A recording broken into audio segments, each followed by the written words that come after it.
This is the now generation. They feel disenchanted with the world around them. While they may, for the most part, be outside the mainstream of American life, they are a part of the wave of the future.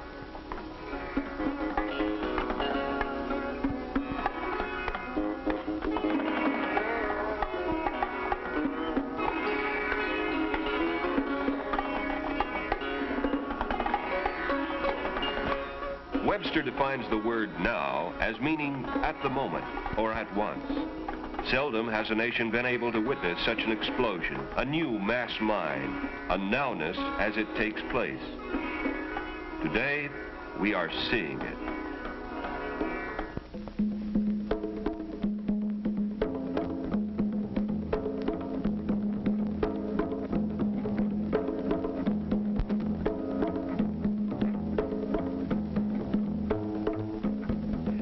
Of bobby socks and ice cream sodas is gone.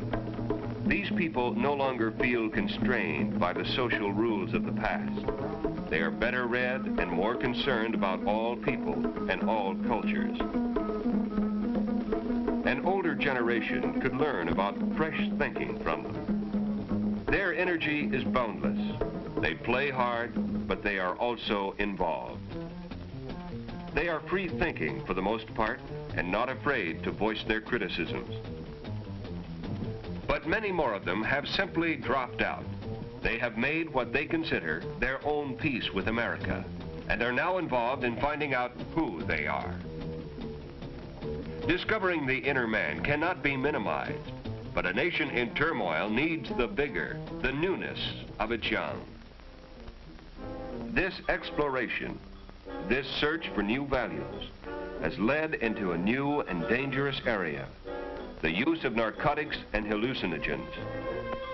The brain, the body, indeed the freedom to do, can be so jeopardized by these drugs that new politics, more realistic values, and a meaningful, less materialistic society may never have the opportunity of becoming a reality.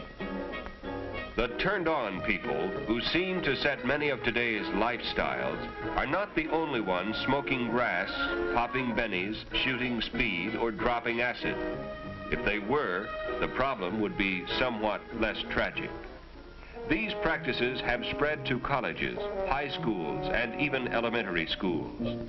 The students are being exposed to drugs that many of them believe are without lasting physiological or mental effects. On the contrary, these substances are extremely dangerous.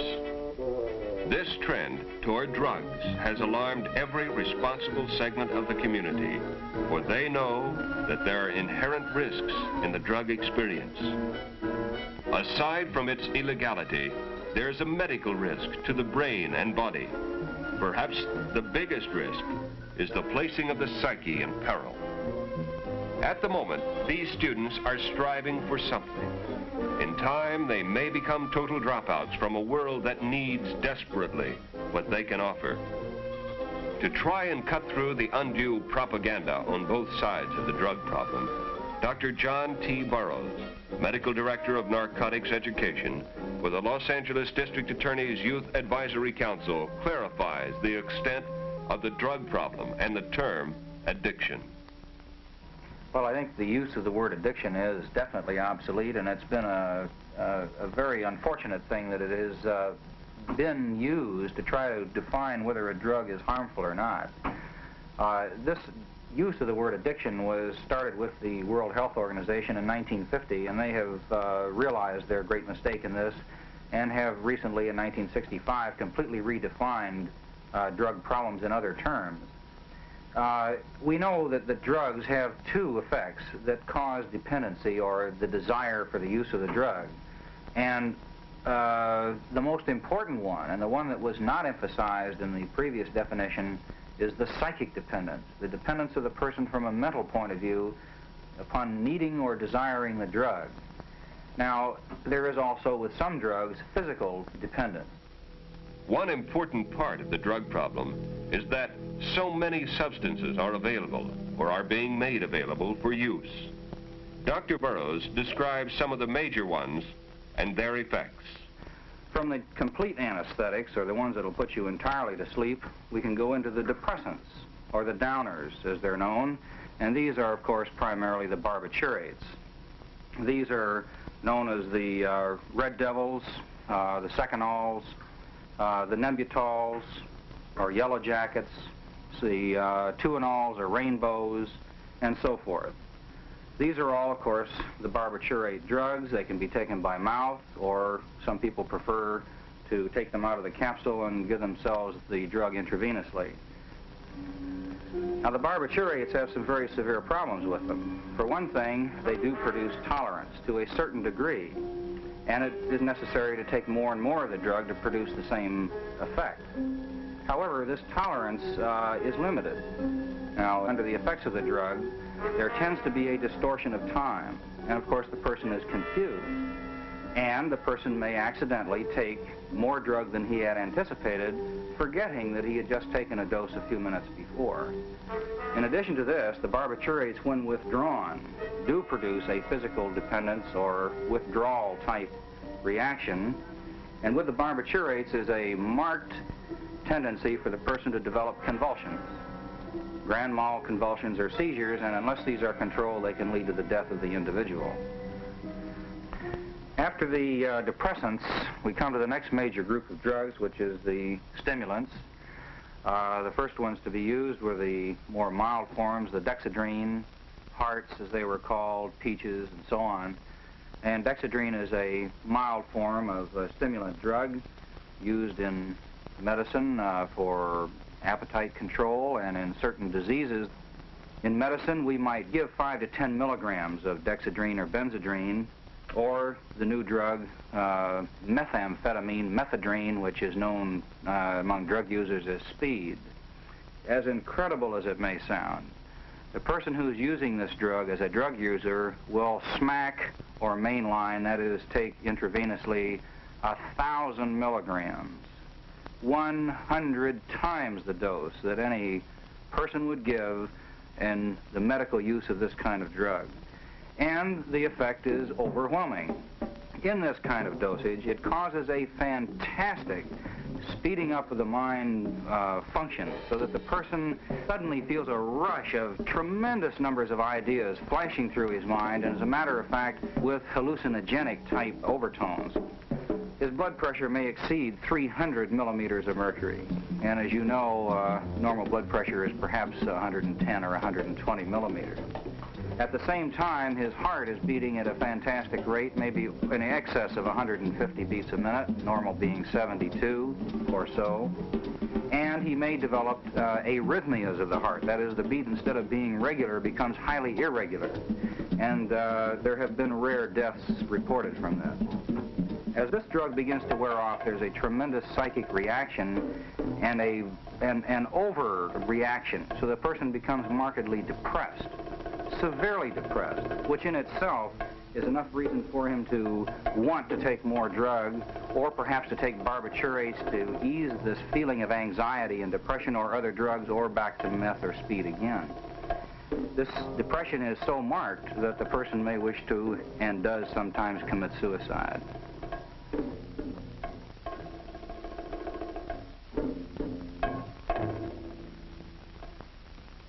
Dr. Burroughs describes 2 more categories of drugs, the deliriants and marijuana. Most important entity, marijuana. Now, the deliriants are the drugs such as the glues, the glue sniffing, which include gasoline, ether, paint thinners, even some deodorants have been used. They, like all the other drugs, produce a mind-changing effect, so that the person feels a feeling of euphoria, unusual happiness, a feeling of unreality. These drugs have some severe physical effects. If they are sniffed so that the actual material that is being used, such as airplane glue, can get into the nose or mouth, it causes a real burning of the mucous membranes and can cause rather severe damage. And it is becoming overwhelmingly evident that an increasing number of children are showing up with brain damage and what we call chronic brain disease. Now, marijuana is not a separate thing. this again is a drug. Just like LSD is a drug, just like amphetamine is a drug, or just like barbiturate is a drug. There's a specific chemical in marijuana known as tetrahydrocannabinol, or let's call it THC from here on out for short, which is the material, the chemical, that produces the high of marijuana.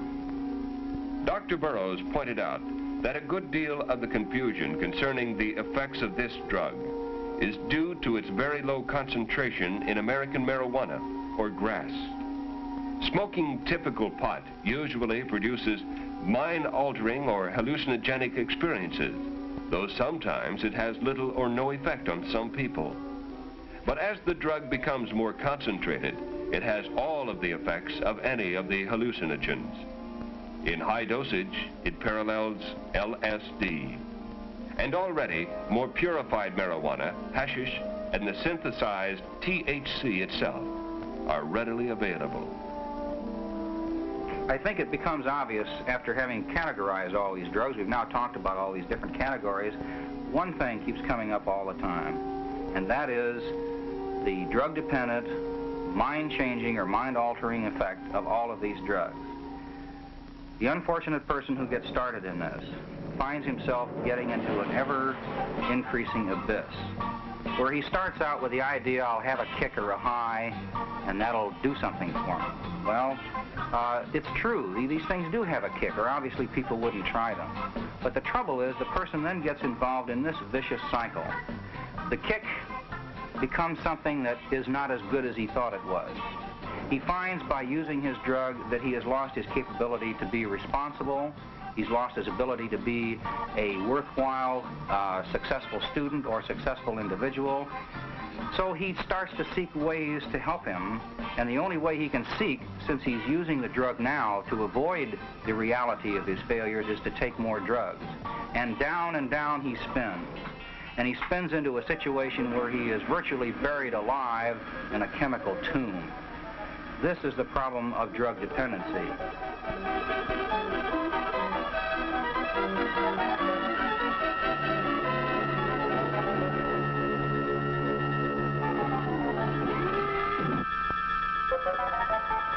One of the most tragic things about all this, as far as teenagers are concerned, is what this does to the teenager.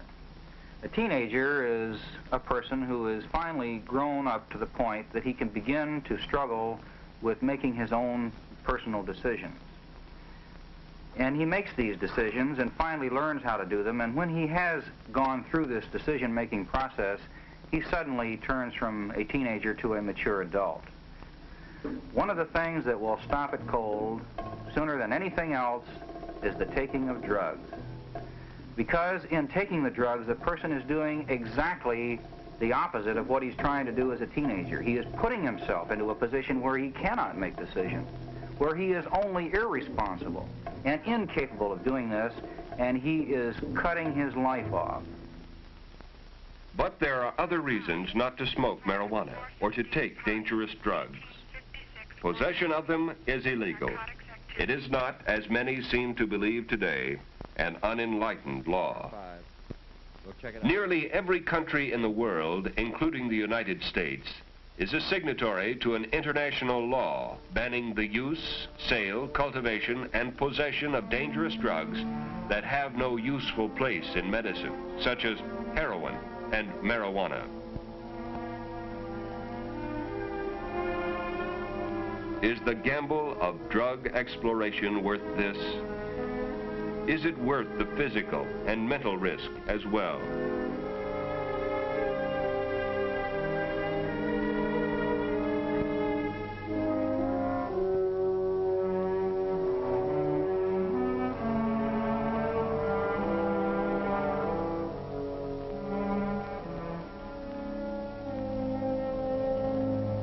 The courts today are crowded with young offenders. Tragically, many of them are from good homes. They are well educated and have opportunities that are available in no other country in the world. One immature and irresponsible action, for whatever motivation, can bring serious fines, prison terms, or both.